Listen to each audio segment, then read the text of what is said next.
let's talk about something that keeps so many people stuck in almost relationships. You meet someone. There's chemistry. You're texting, hooking up, spending time together, but months pass and there's no clarity, no commitment, no direction.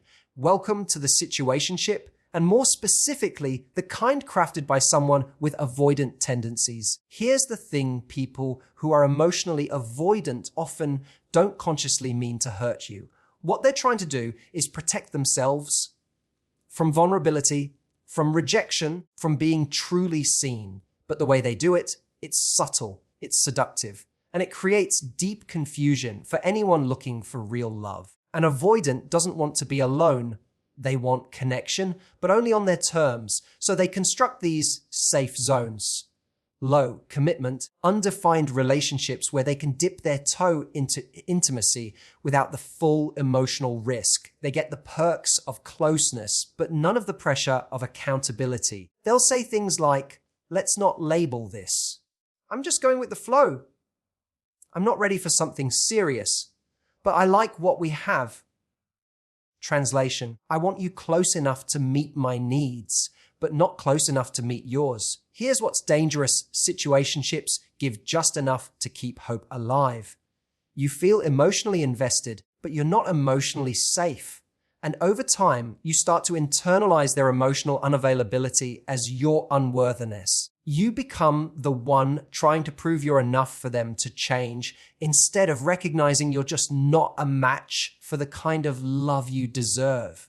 So what do? You stop buying into potential. You start choosing people whose actions match their words. You realize that connection without clarity is a form of self-sabotage and not love. Because real intimacy, it requires exposure, vulnerability, courage. Avoidants avoid that by design. But you don't have to play along. Walk away from the almosts. Say no to emotional breadcrumbs. And hold out for the real thing. People with avoidant attachment styles often find themselves caught between two conflicting needs: the desire for connection and the fear of emotional exposure. On the surface, it may seem contradictory. How can someone long for closeness yet simultaneously push it away? But for the avoidant, this tension defines how they show up in relationships. Their yearning for intimacy is real, but it comes with invisible guardrails. Getting close to someone means being seen, being vulnerable, and possibly being rejected. And that emotional exposure feels overwhelming, even threatening. So instead of fully engaging in a relationship, they find ways to connect without truly revealing themselves. One of the most common ways avoidants navigate this contradiction is by creating ambiguous, undefined relationships, situationships. These are the perfect playgrounds for someone who wants a taste of closeness, but none of the emotional risk. By staying just outside the boundaries of commitment, avoidants can enjoy companionship, physical intimacy, and even emotional moments, all while keeping the deeper parts of themselves hidden and protected. It's not that they don't feel or care, it's that letting someone all the way in feels too dangerous. Situationships provide them with just enough connection to meet their surface level needs without challenging the emotional walls they've spent years building. Emotional exposure means letting someone see your fears, your wounds, your patterns, your disappointments. For an avoidant, that kind of openness feels like a loss of control. To avoid that, they keep relationships light, undefined, or casual. They'll often use language like, "I'm not sure what I want right now," or "Let's just enjoy what we have," because defining the relationship would force them to confront their own vulnerability. Defining it would mean stepping into a space where they might have to consider someone else's emotional needs, where they might be expected to give more than they feel safe giving. This isn't always a conscious strategy. Many avoidants don't even realize they're doing it. They may genuinely believe they're being honest or respectful by not promising more than they can give. But what they fail to see is that their attempts to stay emotionally safe often leave their partners emotionally confused and unfulfilled. The person on the other side is typically left guessing, trying to decipher mixed signals, wondering why the connection feels so strong yet so fragile. They might feel like they're always one step away from something real, constantly waiting for the avoidant to choose them fully. Avoidants also tend to keep their emotional cards close to their chest. They might be great at surface level conversation, at flirting, at creating chemistry. But when it comes to opening up about their true feelings or emotional needs, they shut down or change the subject. This can make their partners feel like they're the only ones emotionally investing, while the avoidant remains distant or detached. Ironically, their fear of being overwhelmed by someone else's emotions often leads them to act in ways that generate emotional intensity. Just the kind of drama they were trying to avoid. The end result is a relationship that feels intimate on the outside but empty at the core.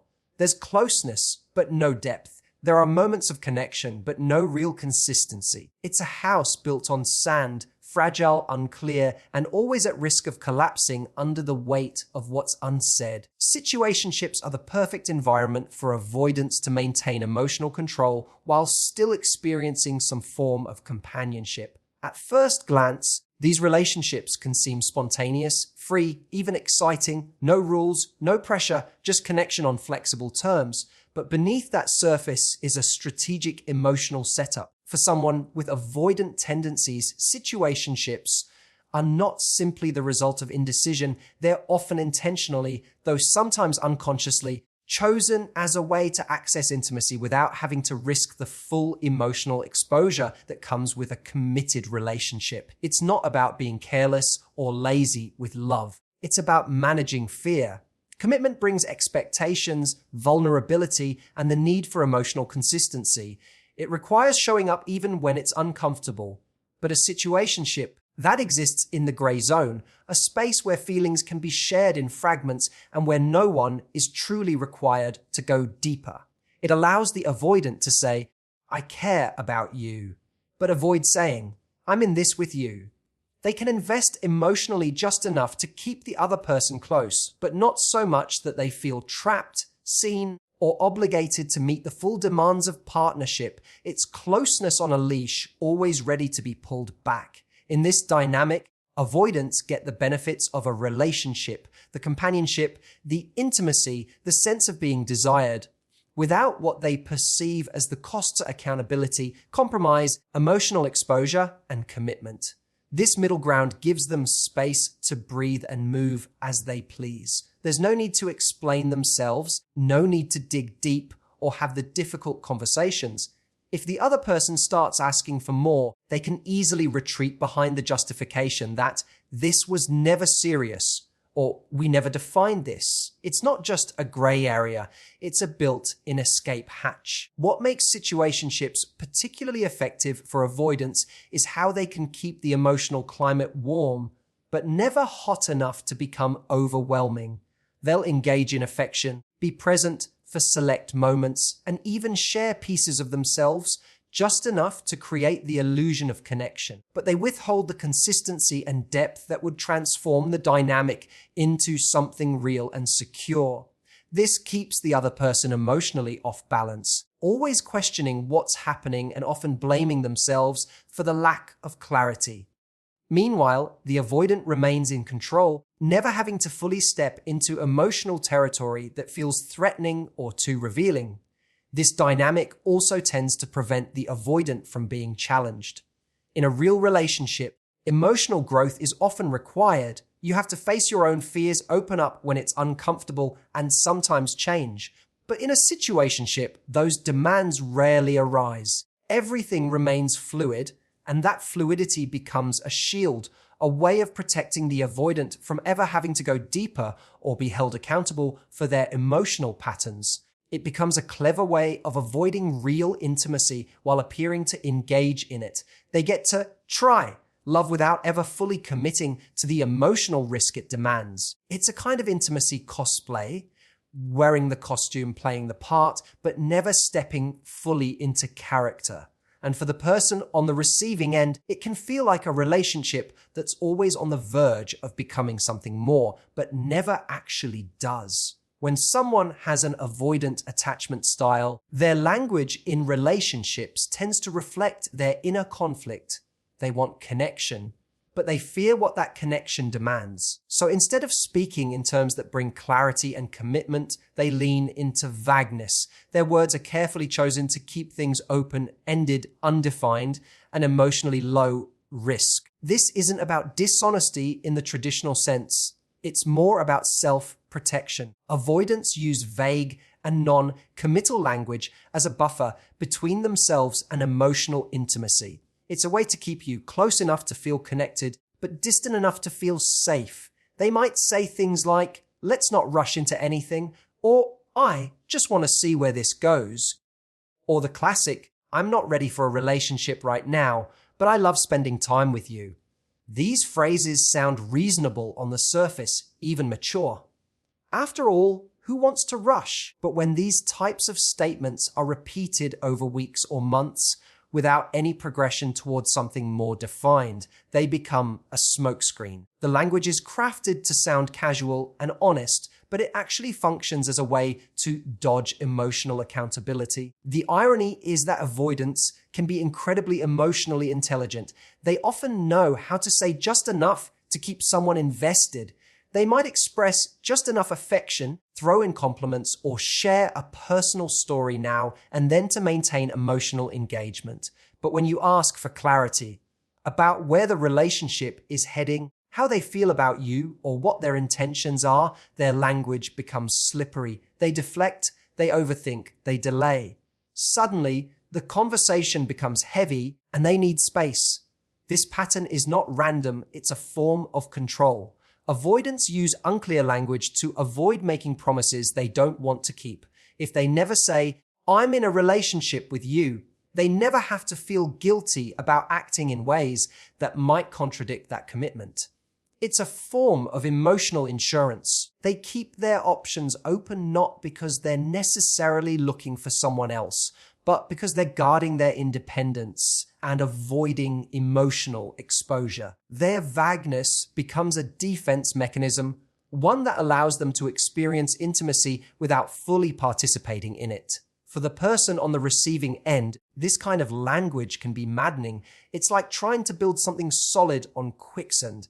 You replay conversations, analyze their tone, and hang on every word, trying to figure out what they really mean. But that's the point. Avoidants often speak in ways that keep you guessing. They rarely give you a clear yes or no. They live in the maybe. And while that might not seem malicious, it creates a power imbalance. You're left doing all the emotional labor, trying to define a relationship with someone who refuses to speak in definitive terms. Eventually, the lack of clarity erodes your sense of emotional safety. You begin to doubt your instincts, question your needs, and compromise on the standards you once had. The avoidance vague language does more than confuse. It keeps you in limbo, hoping for something more, but unable to name what's really happening. It's not just what they say, it's what they don't say that holds all the weight. Situationships can be incredibly seductive, especially for someone who is craving connection but is unsure if they're getting the real thing. They give just enough to feel hopeful, yet never enough to feel secure. That's what makes them so emotionally dangerous. When you're in a situationship with someone who has avoidant tendencies, you often feel like you're on the edge of something meaningful, like you're one conversation away from a breakthrough, one more month from a label, one more act of patience from finally being chosen. But that moment never fully comes, and slowly, the hope that kept you emotionally invested begins to turn into self-doubt. At first, the connection feels exciting. There's chemistry, attraction, and even moments of emotional intimacy. You might talk for hours, share vulnerable stories, spend weekends together, even start to feel like a couple, except you're not. There's no clear agreement, no real commitment, and when you bring it up, the avoidant partner dodges, minimizes, or redirects the conversation.